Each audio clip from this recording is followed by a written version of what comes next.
Chapter 5 The Rift. The storm didn't pass. It paused, a breath held in the lungs of the sea, waiting. Clara could feel it. Every gust of wind, every flickering shadow, every wave that slammed against the rocks below the lighthouse carried something unnatural. Not violence, not rage. Warning. Back at the cottage, she dried herself off, but the chill remained. Not on her skin, in her bones. The second journal, her father's more personal, frantic writings, rested on the kitchen table. She hadn't opened it again yet. It sat there like a wound waiting to be touched. She texted Jack, "Found more. Urgent. Can you come?" His reply was almost immediate. "On my way." Jack arrived with his jacket soaked and his eyes wary. The wind had picked up again. Outside, the trees bent with it like they were listening to something Clara couldn't hear. He sat across from her, reading the entries silently. "You okay?" he asked at last. Clara shook her head. "No, I'm really not." She told him about the footsteps above the cellar at the lighthouse, the heavy silence, the final words in her father's journal, the ones about being erased. He wasn't afraid of dying, she said. He was afraid of being forgotten, of vanishing without a trace, like it would be as if he never existed. Jack rubbed a hand down his face. "You said the spiral was a lock." Clara nodded. "A lock that opens in two directions, past or consequence." They stared at each other for a long time. Jack leaned forward. "Clara, what if this lighthouse isn't just a place where time bends? What if it's a gate, a rift?" Her breath caught. "You think he crossed it?" Jack hesitated, or was pushed.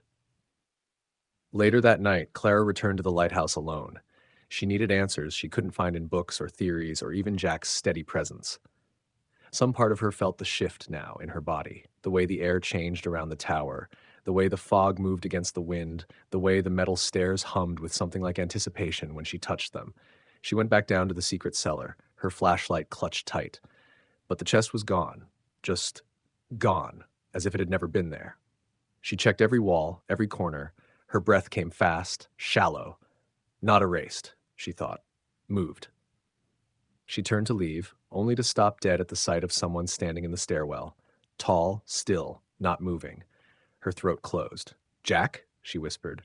The figure stepped into the light. Not Jack. Oliver. His face was drawn, pale. There was something unreadable in his expression. "You weren't supposed to find the second journal," he said. Clara's skin prickled. "Excuse me?" "It wasn't for you. Not yet." Her fingers tightened around the flashlight. "What do you mean, not yet? He was my father." Oliver didn't blink. "That's why you're not ready." Clara took a step back. "Did you move the chest?" Oliver said nothing, and that silence said everything. Clara was halfway up the spiral when she stopped. "Wait," she said aloud to the empty air. She turned and looked back down. But Oliver was gone. Not footsteps, no sound of movement, just gone. She stood there, pulse pounding, the taste of metal in her mouth. Something was wrong. Something had always been wrong. The next morning, Jack brought her news. "There's a man who used to work with your father," he said. "An oceanographer named Harold Wexler. He left town right after your dad vanished." Clara frowned. "Why?" "Because he said Cold Harbor wasn't safe anymore." They tracked him down through a series of old contact numbers at a marine research institute in Seattle. It took most of the day, but eventually Wexler agreed to speak to them by video call under one condition: no recordings and no sharing my name. His face appeared on the screen late that night, lined, sunburned, and deeply wary. "You're Clara," he said quietly. "You look just like him." She tried not to cry. "What happened to my father?" Wexler paused, then said 4 words that changed everything. "He opened the rift." Jack leaned forward. "What is the rift?" "A tear," Wexler said. "In the chronological fabric of space, your father didn't just theorize it, he triggered it, using tidal pressure and lunar alignment. The lighthouse sits on an ancient fracture point. We thought we could control it." Clara shook her head. "You used him?" "No," Wexler said. "He went in willingly, because he saw something, a version of you, lost, broken. He thought if he could change what was coming." Clara's voice trembled. "Coming? There's a loop," Wexler said. "A repeat in the cycle. Every 24 years the rift opens, just for one night, and something crosses over." "Something?" Wexler's voice dropped. "Someone." That night, Clara stood on the edge of the cliff again. She knew now what she'd seen in her dreams. Not memories. Echoes. Futures bleeding into pasts. Her father holding her, warning her, not from death, but from what comes next. And suddenly, she understood. This wasn't just about answers, it was about choice, because the rift wasn't closed. Not yet. And she had 7 days before it opened again, 7 days to decide if she would step into it or stop it from swallowing her whole. Chapter 6. Time in the Tides. The sea began to whisper to her, not in words, never in words, but in fragments, memory, pulse, pressure. A presence beneath the waves that felt almost sentient. It was in the way the tide curved unnaturally around Cold Harbor's shore, in the way the gulls circled above the lighthouse as if orbiting a gravity no one else could see. Time was folding, and Clara was standing at its crease. She started having the dreams again, except they no longer felt like dreams. She stood barefoot in the lighthouse, older, her hair longer, dressed in clothes she didn't own. Rain pounded the windows, and through the haze of lightning she saw her father standing at the top of the stairs, silhouetted in the lens light. He was younger than she remembered, healthier, but his eyes were the same, full of that quiet, aching grief. "You can't stay here," he told her. In the dream, she didn't speak. "You have to go back before it closes." And then he'd vanish. Every time.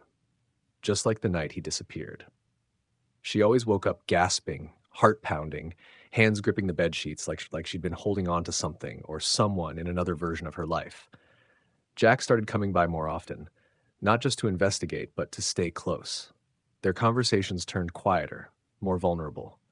They'd sit on the porch long after the sun dipped behind the cliffs, letting the silence stretch between them like a thread they didn't know how to knot or cut. He never pushed her to explain the growing shadows under her eyes, or the way her hands trembled sometimes when she opened the second journal. And she didn't ask about the scar on his shoulder, the one she'd seen when the collar of his shirt slipped one day, faint but jagged, lightning trapped in skin. But she felt it, the pull. The slow, aching draw towards something that wasn't just comfort. It was understanding, it was weight, it was anchor. The rift would open in 3 days. That's what Wexler told her when he called again, his voice cracking through the static like an old radio transmission. It aligns with the lunar peak, highest tide of the decade. Clara stood at the window of her father's study, gripping the phone. "What happens if someone crosses over?" "It depends," Wexler said, "on what they carry." She frowned. "You mean physically?" "No," he said, "emotionally." Later that evening, Clara walked the beach alone. The shoreline shimmered, even in twilight, like something waiting to become real. Driftwood lay like bones across the sand. The air was damp with salt and some undercurrent she couldn't name, an ancient hush that made her skin prickle. She sat on the cold sand and closed her eyes, listening to the water. And in that stillness she heard it, a voice. Not loud, not even human, just a feeling shaped into sound. It's not just about finding him, her eyes snapped open. It's about choosing whether to follow. She found Oliver again that night, standing in the lighthouse lantern room, bathed in gold and shadow. "You moved the chest," she said. He didn't deny it. "You said I wasn't ready," she continued. "But that wasn't your choice to make." Oliver turned, his expression unreadable. It wasn't about readiness, it was about consequence. "Then help me understand it." He studied her for a long moment, then finally sighed. "The rift doesn't just take you to another time, it takes something from you." "What do you mean?" "Memories, choices, pieces of yourself. The price is always personal." Clara's stomach twisted. "Is that what happened to him, to my father?" Oliver hesitated. "He came back once, briefly, but he wasn't whole." Her breath caught. "You saw him?" Oliver nodded. "He didn't recognize me. He spoke in fragments, himself. He kept saying your name and your mother's. Then he vanished, like he'd been recalled." Clara's knees went weak. She gripped the railing to steady herself. "So if I go through, you may never return the same, or at all." The next day, the tide pulled lower than usual, unnaturally low, revealing portions of the cove no one had seen in years. Jack and Clara explored it together, boots sinking into wet sand. Seaweed clung to ancient rocks carved with spirals. One of the symbols glowed faintly under the sunlight, like something embedded deep within the stone. "This wasn't built," Jack said, running his fingers across the grooves. "It was grown." He looked at her then, face shadowed by something more than just awe. "Do you believe him?" he asked. "About the rift taking something?" Clara nodded slowly. "Yes. Then promise me you won't go through it alone. She opened her mouth to respond, but didn't, because she couldn't promise that. Not yet. That night, the storm began to rise again, but this time the lightning didn't come from the sky. It came from below, veins of blue light flickering across the water, arcing through the waves like underwater fire. The rift was waking. Clara stood in the lighthouse at midnight, watching the glow ripple through the ocean. Jack stood beside her, silent. "Tomorrow," she whispered. He didn't ask what she meant. He already knew. Later, after he'd left, Clara stayed behind. She climbed to the lantern room and stared at the sea until her eyes burned. And there, just for a moment, in the pulse of light across the dark water, she saw him, her father, standing on the rocks, smiling at her with tears in his eyes, then, just as suddenly, gone. Chapter 7. The Morning After. The storm passed in silence. No birds, no wind. Just the sea, smoothed over like a wound half-healed. The sky wore a quiet, bruised light, and the lighthouse stood unblinking, its great lantern dim, as if it too had witnessed something it couldn't explain. Clara Hayes awoke on the cold floor of the lantern room, her skin damp, hair clinging to her face, breath misting faintly in the chilly air. She remembered the storm, the swell of the sea glowing from within, the steps creaking as she climbed higher into the tower, the journal gripped tight in her hands like a compass pointing nowhere. And then, what? A moment of light, a voice, her father's hand touching her face, warm and real and trembling. "You were never lost," he'd said, just searching. Now that warmth was gone, and all that remained was the echo. She stood slowly, legs stiff, knees aching. Her phone was dead. Her watch had stopped, frozen at 3:17 a.m., the exact moment the storm peaked, the exact moment everything changed. She descended the spiral staircase with deliberate steps, each turn scraping against her skin like memory. The lighthouse was quiet, undisturbed, no signs of time folding or reality splintering, but she knew it had happened. The rift had opened, and she had seen her father again. Jack was waiting outside the lighthouse, pacing like a man lost in someone else's dream. The moment he saw her, he exhaled so hard his shoulders shook. "I thought, I'm okay," she whispered, her voice raw. "You weren't answering. I came back as soon as the winds died down. I thought you—" He didn't finish. He didn't need to. Clara looked at him. Really looked. The worry carved into his face, the sleeplessness wringing his eyes, the way he stood, tense and still, as though bracing for her to disappear too. And she almost had. Not just physically, but emotionally, spiritually. Something in her had gone through, even if her body hadn't followed. "I saw him," she said. Jack didn't blink. "Your dad?" She nodded. "And?" "He remembered me. He said I wasn't lost." Her voice cracked on the last word, and Jack stepped forward without thinking, his arms wrapping around her. She sank into him, the tension breaking, finally allowing herself to shake. They stayed that way a long time. Later that morning, the town began to stir. Not with joy, not with celebration, but with the stunned quiet of survivors emerging from shelter after an earthquake, testing the ground with tentative steps.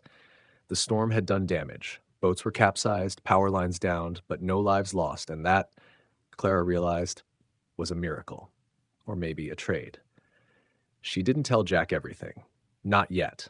Not about the second vision, the one that came after her father's warning.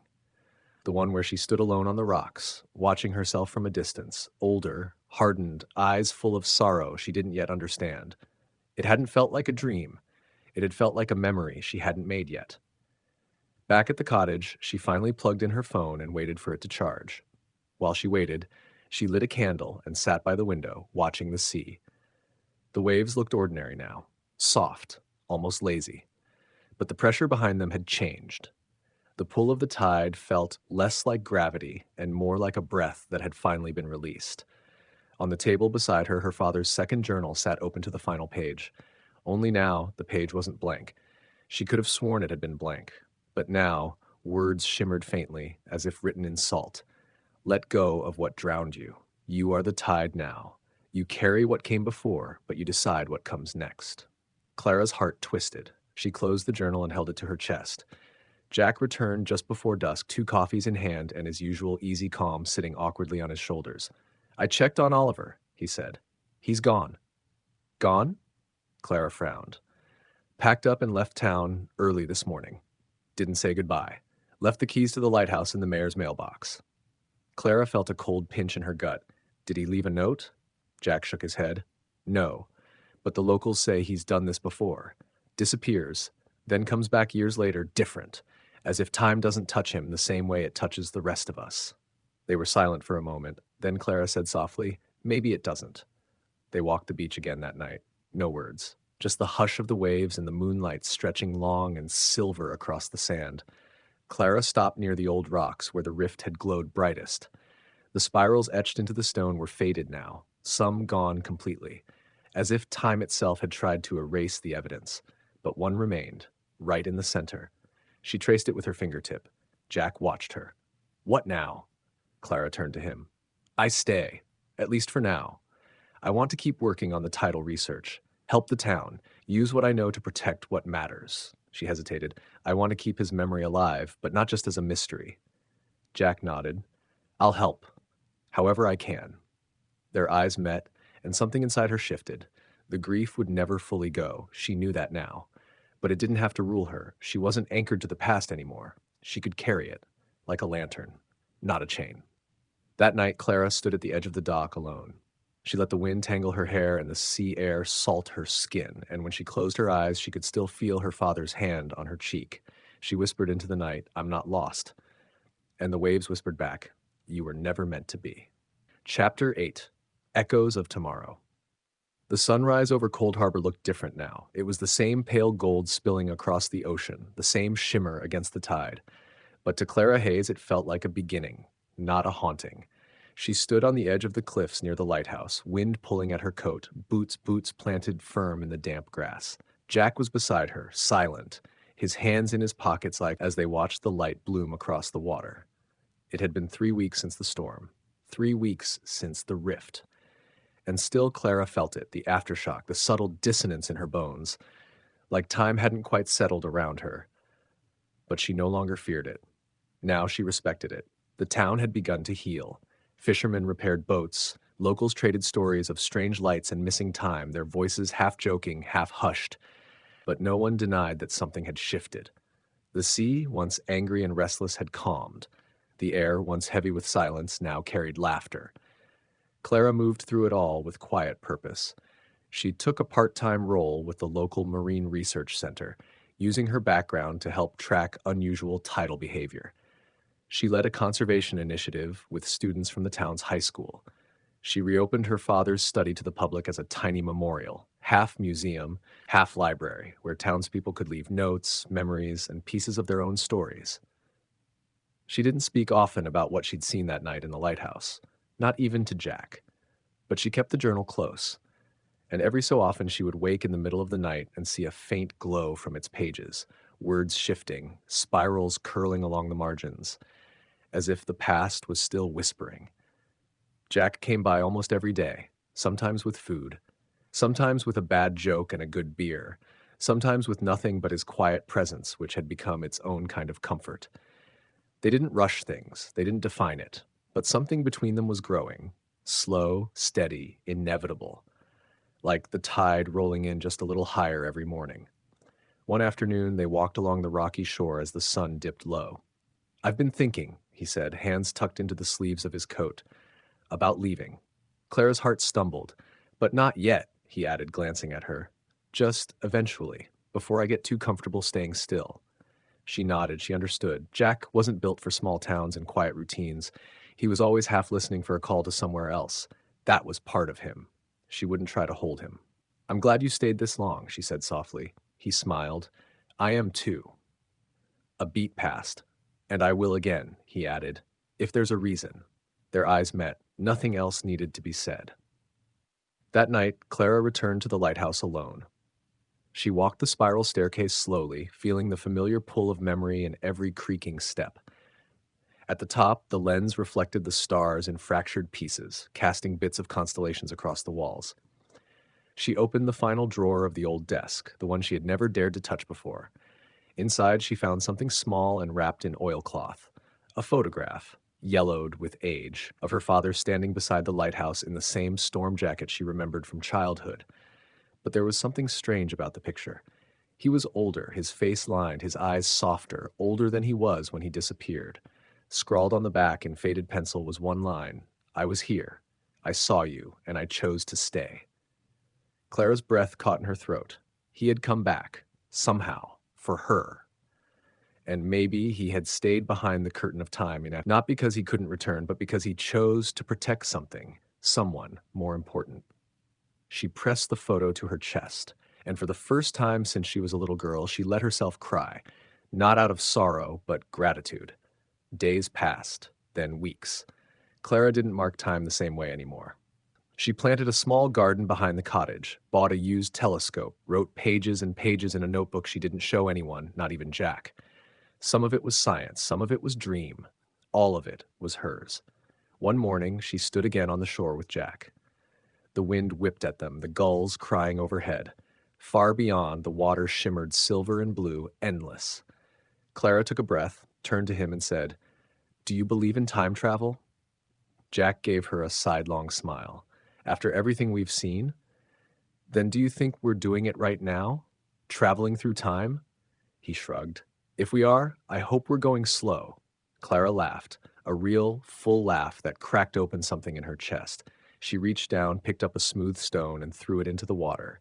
The ripples spread wide. Everything echoes, she thought, even tomorrow. As the sun lifted and the tide rose with it, Clara felt something settle inside her. Not a conclusion, not an ending, but a peace. She would never know all the answers. She would never fully unravel the storm that took her father. But she could choose what came next. She could shape her life with intention, tenderness, and love, slowly, gently like waves against the shore. Jack reached for her hand, and she didn't hesitate. She took it. Firm, warm, real. The past was behind her, but the future stood right beside her. And so, Clara's journey is far from over. The echoes of the past continue to guide her steps, and new mysteries await just beyond the horizon. Thank you for joining her on this adventure. But the story doesn't end here. Make sure to subscribe for more. There's always more to uncover, more to explore, and more twists in store. The tides of fate never stop shifting.